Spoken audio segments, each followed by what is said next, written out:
Happy New Year, everybody. This is the voice. That's right. The voice of the angel or devil, however you'd like to see it, of Taylor, host of the Cancel Me Baby podcast. And I'm here today with a very uplifting New Year's message to you all, okay? The message is, this is why we can't have nice things. Our society will not, one way or the other, one side or the other. Nobody these days will just let us have nice things. I mean, if that doesn't put a pep in your step and make you feel like you want to go and get it and take 2023 by the ball sack, I don't know what will, right? Uplifting, like I said, motivational, to say the least.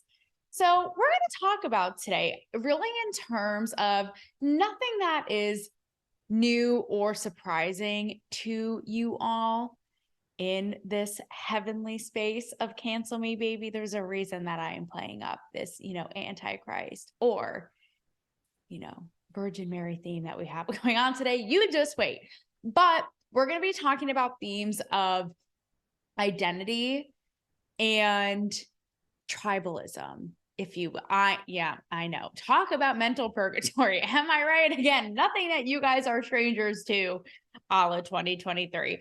So let's get right into it. I don't know if you guys saw this, but Candace Cameron Bure, your girl from Full House, she went on her she was like, I just feel like the Little House on the Prairie reruns are not cutting it enough for me today.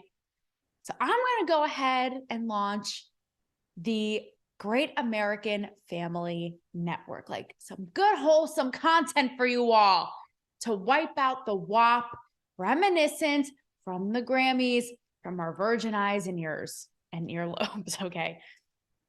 And I don't know if you guys remember, but when she came out and did an interview, not came out, okay? We're going to get to that too later because, there was a tribe for every nook and cranny in this bitch and everyone who ever lived, and even these flowers that identify as tigers. Like, you wouldn't even know, right? But so Candace Cameron Bure did an interview about this, and she got so much shit because she said that we are just going on this network, on this Hallmark Channel's Love Child with your local, Jehovah's Witness, okay?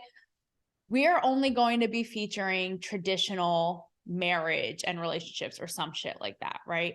And people lost their minds. Now, this is coming from me.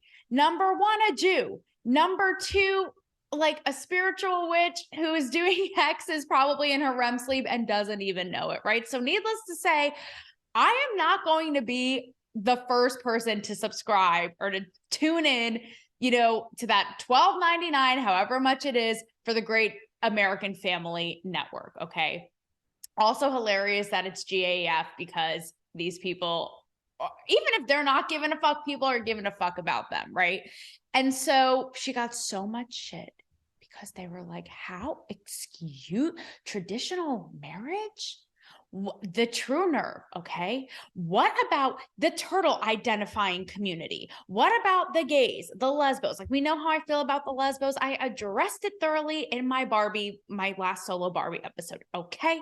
What about all these non-identifying this, that, the other thing? Why are you trying to discriminate? Okay. And it was just so wild because I thought to myself, why does everybody have to be included in everything? You know what I mean?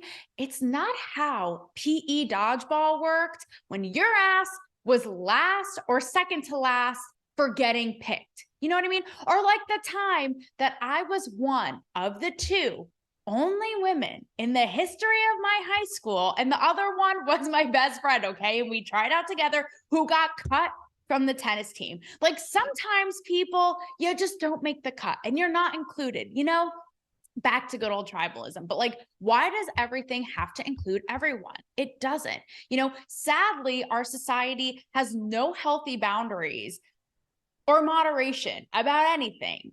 So tribalism now has gone to the nth degree, to where it's really toxic and destructive. But I say, this can be a running theme of this episode. Like I say, we bring tribalism back. You know what I mean? Like in a not clueless, but like a 90s teen bubblegum flick, Mean Girls, even though that was 2000s, you get the idea, Jawbreaker kind of way. Like, sorry, not everybody should nor can fit into everything all the time, you know? And so what have you?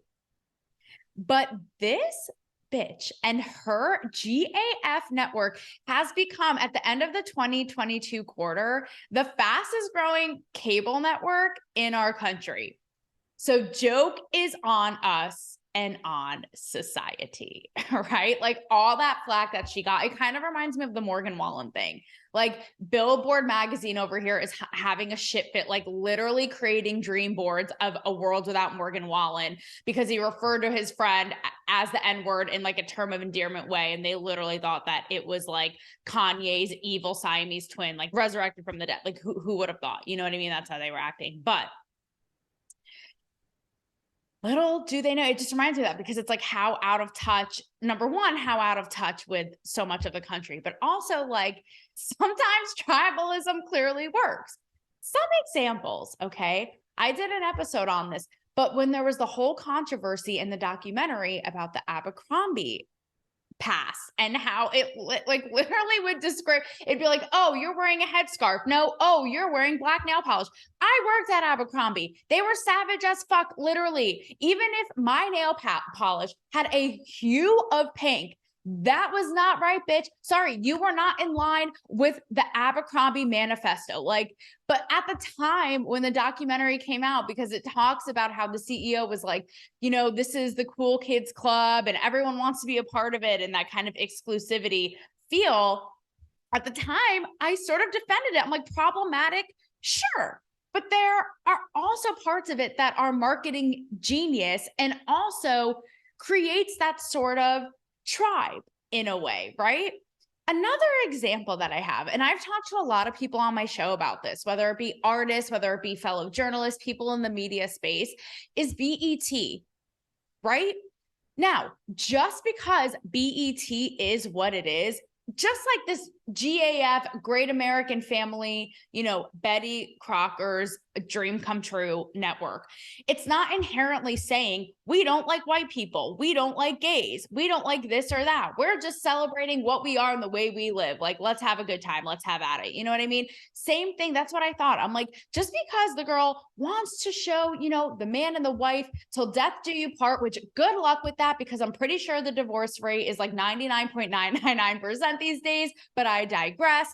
It doesn't inherently say we don't like this or we don't like that. We're just gonna like be over here and do this thing over here. So all of that goes to say, I think, you know, I love the idea. This is why I hate cancel culture so much, because I love a thriving metropolis of identity and people and ideas and ideology and innovations, right? All coming together. But if we're all homogenous and everybody is non-identifying pens that you picked up at Staples today, how is there going to be any differences between us to grow, to learn, to experience that said diversity that people hoot and holler all day long about, you know? And again, Abercrombie may not be the gold standard in this regard, but I'm just saying, you know, if everybody is the same and included in everything all the time, welcome to communism. Have fun with that. No, but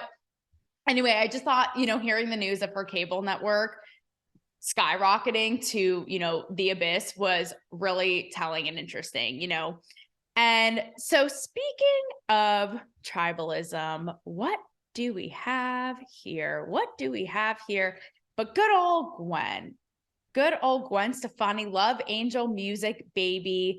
Indeed, you know, Japanese woman, like a Japanese woman who will live to be 1,000, gardening in your plants as she likes to see it. So here we go again. And it's funny enough, you know, I've said this before, but this is literally the magic of Oz. You know, just call me the wizard, because all roads, golden or not, lead to this shit. Because I did an episode when Gwen Stefani was first coming under fire for appropriation in like 1987. Okay. Before I was born, I was in the womb and talking about this shit. No, but I did have an episode on this. And at the time I said what I'm saying now, which is, why can't we celebrate and learn from each other and explore and, you know, do all that good stuff that everybody has to offer? Like, so here we are again, though, because the people didn't have enough getting after her. You know what I mean? Like, she and her family and Blake did not get enough grief. When I asked Blake at his old red bar, as you guys know, about the divide of our culture, even within their own family, I remember asking him, like, you know, you and Gwen have even talked about, because I think he comes from a conservative background and she's more liberal, and how they obviously come together in the end. And it's like, what a microcosm of what she's saying now and wanting to explore the rich Japanese culture she grew up with and is obsessed with, right? But, and so all that goes to say, okay, you know, if they didn't have enough grief from me and their publicist dealing with me asking Blake that, because it just put them all out of sorts, right? Like, oh, we have to deal with this girl. She has to deal with this now. I mean, really, if she doesn't have to deal with this cancel me, baby, you know, podcast asking her husband some harmless cues, she's going to get it with an Allure magazine drop, end quote. Okay. So she's getting shit again because she says, I am Japanese. Like, I know it, but all this time I am Japanese. And I guess Gwen Stefani, her dad grew up, or where she grew up, her dad worked in Japan often, or they just explored the culture in her household. Either way, she grew up being obsessed with it and just being completely enthralled by it. And she had that whole moment in time where she had the Harajuku girls, who were her backup dancers. And people say that's totally problematic because she was using them as props and reinforcing a stereotype and appropriating culture. And at the time in my episode, I actually dug up some of the quotes from the girls. Meanwhile, these girls are like, I have the time of my life. I worship at the altar of Gwen. Let's do this. Like, opportunity of a lifetime for me to shake my ass next to Gwen Stefani and thrive in my dancer form, right? Like, so that's what's so funny. But meanwhile, here are all these nobodies getting all up in arms.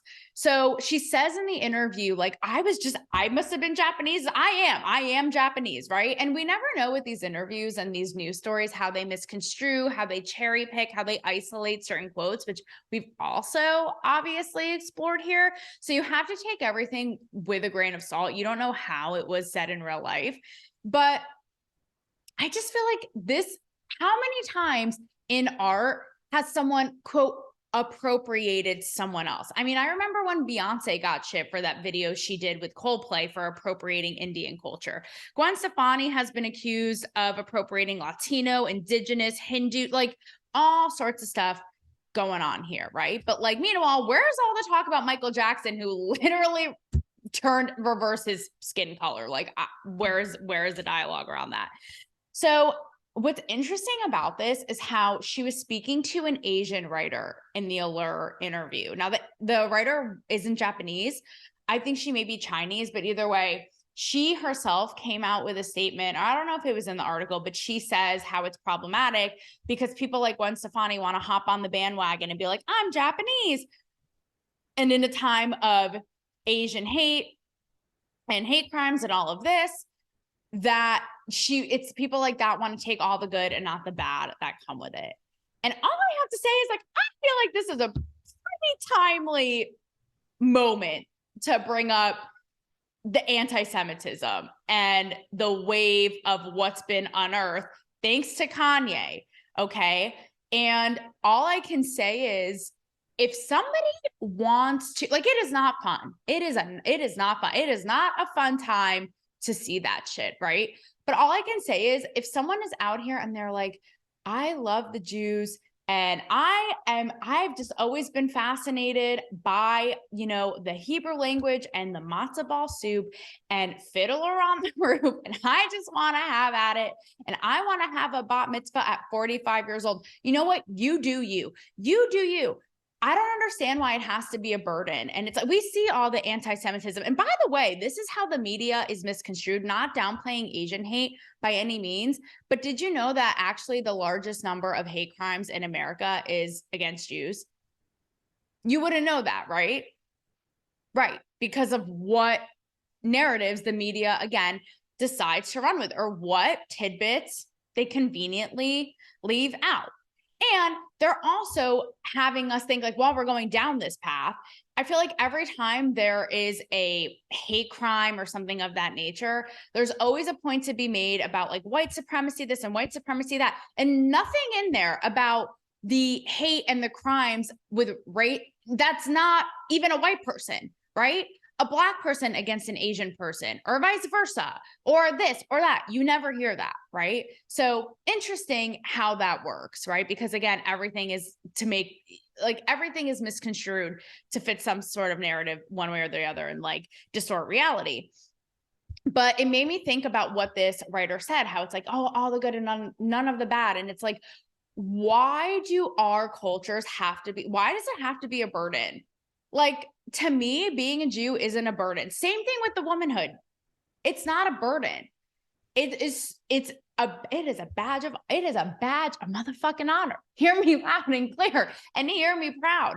And that's the problem with all of this tribalism stuff. And it's going to get me exactly into my next point so perfectly. But before I get to the next example, I don't know about you guys, but I watched the movie over the weekend, Do Revenge, with Camila Mendes. It's on Netflix. And it has this total, like I bring up earlier, the bubblegum 90s punk fun movies vibe, her wardrobe, the whole thing. And it's funny because hopping on here today, because I was thinking to myself, if I don't look like this girl every day until I am in my deathbed, like if I'm not channeling this wardrobe, it is so 90s, I'll have to show you. Like I'm not having it. I'm not happy and I'm not interested, right? And so I was actually reading an interview with a costume designer, and she said that she was inspired because they have these, like, they go to a private like charter school and they have uniforms and what have you, but she said that they were inspired by Korean uniforms and how they all just look, like chic and put together and all this. And I thought to myself, like, is that appropriation? Is everything appropriation? I mean, seriously. And even I remember when I talked about this in that episode last time with Gwen Stefani, but even think about foods and chef. Like, I'm a Food Network nerd and geek. And aficionado, if you will, like I take pride in it. No, but think of all the chefs who are like, oh, Asian American fusion, or, Italian Mexican fusion, or whatever it is. It's like, let's create, not hate, let's drink the Powerade and not the haterade. Okay. And so another example I feel of like the tribalism just gone wrong, and sad. I don't know if you guys heard this. So apparently there's this guy in Toronto who is selling Harry Potter books, but is taking out the copyright with J.K. Rowling's name on it and is recreating covers and selling them. Okay. And I assume that he's trans, and he says the reason for doing this is to create safe space. I can't even read my own hand. Oh, safe space and comfort for people like him who still want to read Harry Potter. Just really let that sink in. Okay. And there's a part of me that can understand, like, after everything with Kanye came out, like after there's literally been leaked images of what may or may not be his upcoming merch, in which Kanye is in the shape of a swastika. Okay. Or the fact that he posted a swastika in a Jewish star on Twitter, like casual. I could understand being jaded by somebody, or tainted, right, by somebody's art after seeing if they're an ugly person on the inside and like not being able for it to hit the same. But with the J.K. Rowling thing, first of all, I just don't think that it was a direct attack, what she said, on trans people. Like, I can empathize, but at the same time, there's nowhere where she's like, go and hurt them. And there's not a person like the imaginary anti-trans person who killed millions of them was actually a really genius, great guy. Like, what a stud, what a man. You know what I mean? And that I think it's bonkers, all of the hate that's come out toward her for simply defending biological women. Okay. Not saying anything against trans people, but defending biological women, their fight, their rights, their history as of late, forever. Okay. And while we're on this topic, let's just talk about what's going on in Afghanistan. I've talked about Iran. I don't know if you're up on your, Afghani news today or, your Taliban weekly, but ever since the shitstorm imploded and we left, obviously lost, and the Taliban took over Afghanistan again, it has been a horrid time for biological women. Okay. Kids, biological girls, this is based again on their biological sex. Let's not forget, let's not overlook that as if it's nothing, because in places like this, it's everything. Okay. Their young girls can't get an education. Imagine just not being able to get educated unless their parents decide privately in their house.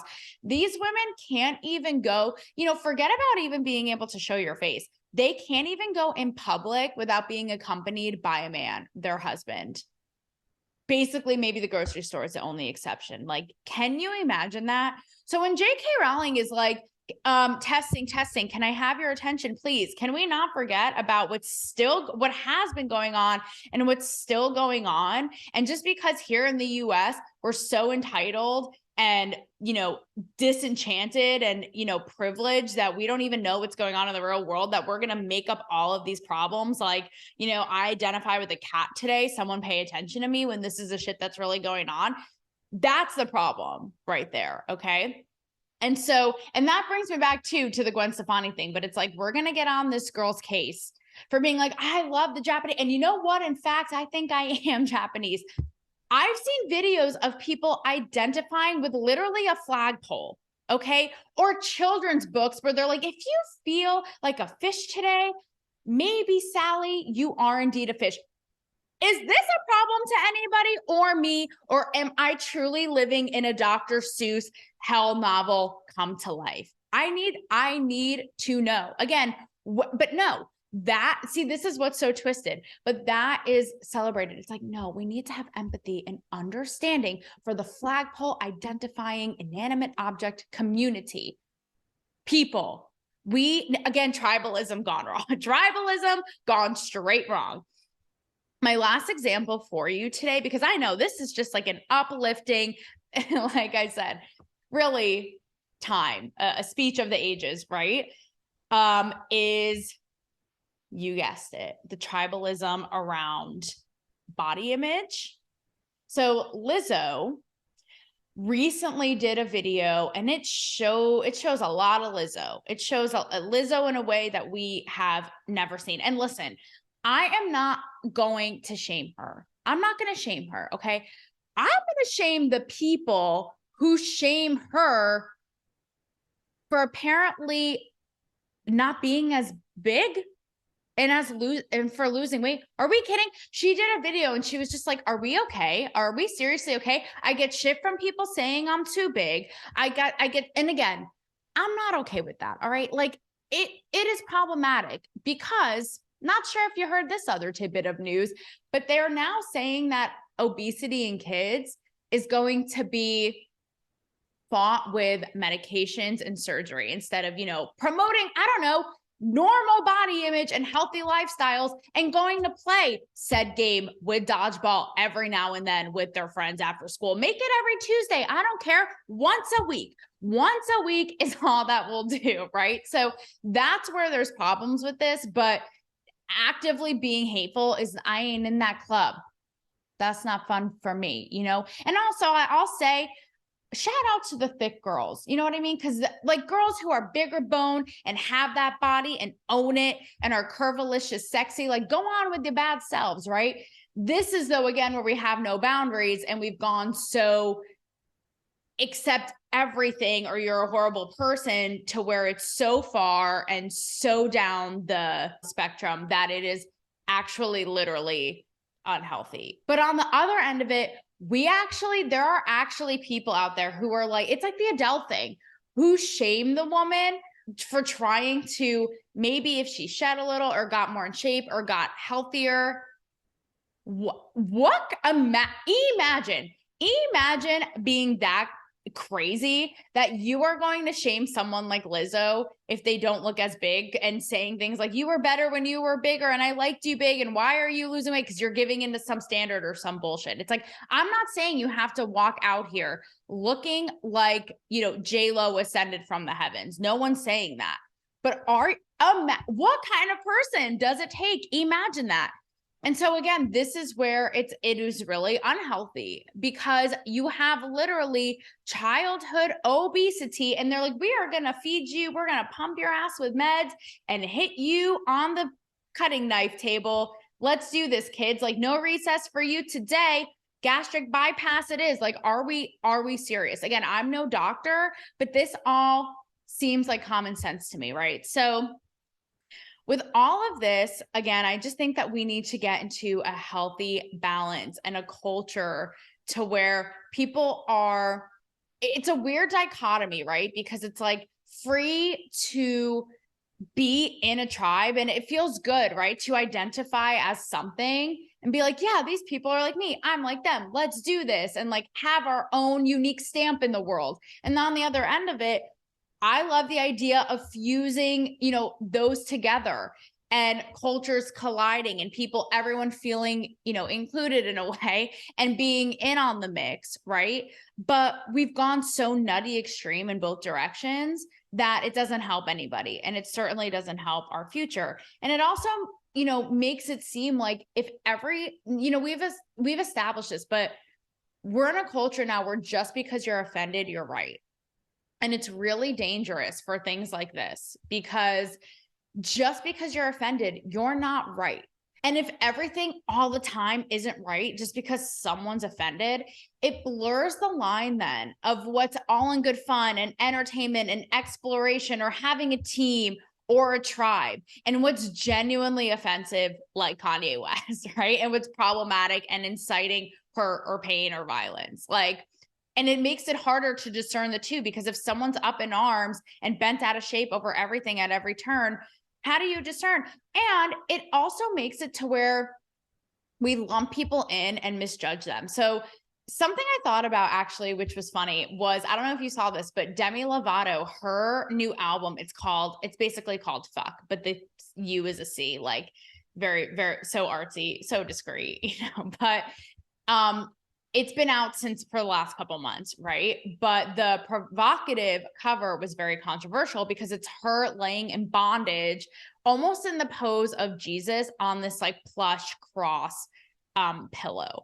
And so the reason it's resurfaced in the news is because the UK, it's the ASA, the Advertisement Standard Association, I believe, banned the cover in the UK. Now people are going to see this and they're like, oh my God, that, and this is where, again, it like brings it all back to the beginning with the Great American Family, right? Because it's like, you have the Demi Lovatos, the whores in bondage on the crucifix, mocking Christianity. And then what do you have here? But good old Great American Family with their lesson on how to churn your own butter today. No, but, and again, that's where tribalism can be problematic too, because we put these labels on people and judge that they're a certain way, and we don't really know like the ins and outs of all the people who make up that group, right?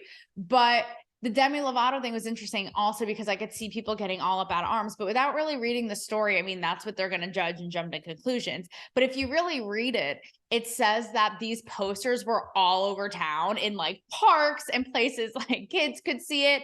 And so, you know, that's the thing. Like, listen, I am all here for a crucifix, you know, Madonna, like a virgin, like choking on her cross necklace moment. And you know what? If you want to reverse the roles and be like, yeah, you're a big talker, I don't hear you saying that about the Star of David, have at it. Have Star of David nipple, you know, nipple pasties for all I care. Like, have a good day. It's called free expression, baby. If it's not hurting anybody, and if it pushes boundaries and is provocative and stirring shit and isn't all, you know, all in good fun, it makes people think, and, you know, free speech. Am I right?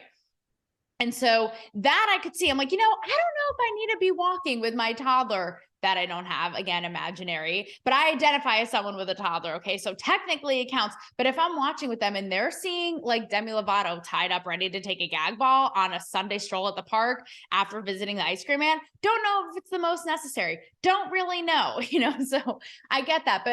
But yeah, and it was funny too, because I watched the music video, one of them off this album. It's called Eat Me. I was like, this should be interesting. Again, has actually a very 90s, like Courtney Love, garbage, grunge vibe. But in the song, she's like, I'm not gonna be her, something. And I was like, weren't you a they 3 seconds ago? Like, what actually? Right. Oh, I see. Yeah, there is something to be said about being a woman. It's not so bad after all over here, is it, Demi? But it really got me thinking too about how, art and like, do we judge people? Like, do people judge Demi Lovato just because of her art? Can we separate the person? And this is like a self-reflection moment, right? But how she might be judged for being like really promiscuous or this or that. And it's funny because I've been having conversations lately and people are like surprised by how uptight, on my show, I talk about Operation Sex Goddess Body and male gaze and owning your physicality and physical presence and your sexuality and all these things, right? I talk about all these issues, objectification. And it's funny because people are always surprised because in real life, they're like, wait, you're actually really uptight about sex. It's like, see, you don't know the person. And I've joked before on this show. And the reason I'm saying this is because it's going to lend perfectly into the episode I have coming up with an announcement.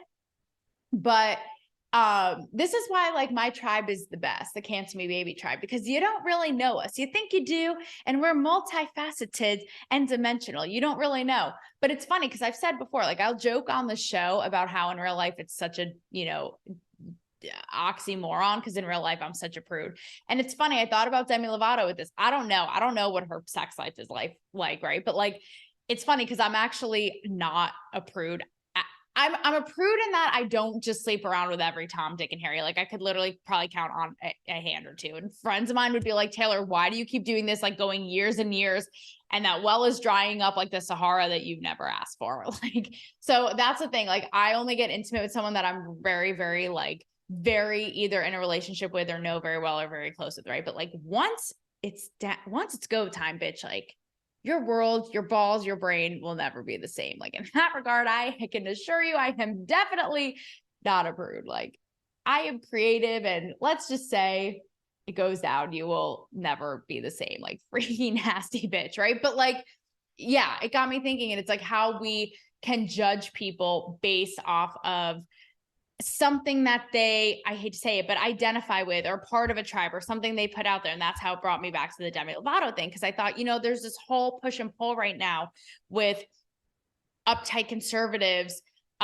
preaching all day about lust and what's not okay and all this, and trying to remain in the nuclear family. And I understand valid points about that and how they point fingers at people like the Demi Lovatos for their tribe and for, ruining and deconstructing and destroying American values and making women miserable who have to be promiscuous and they're unfulfilled and all this and that, right? And it's like, neither of you are perfect, all right?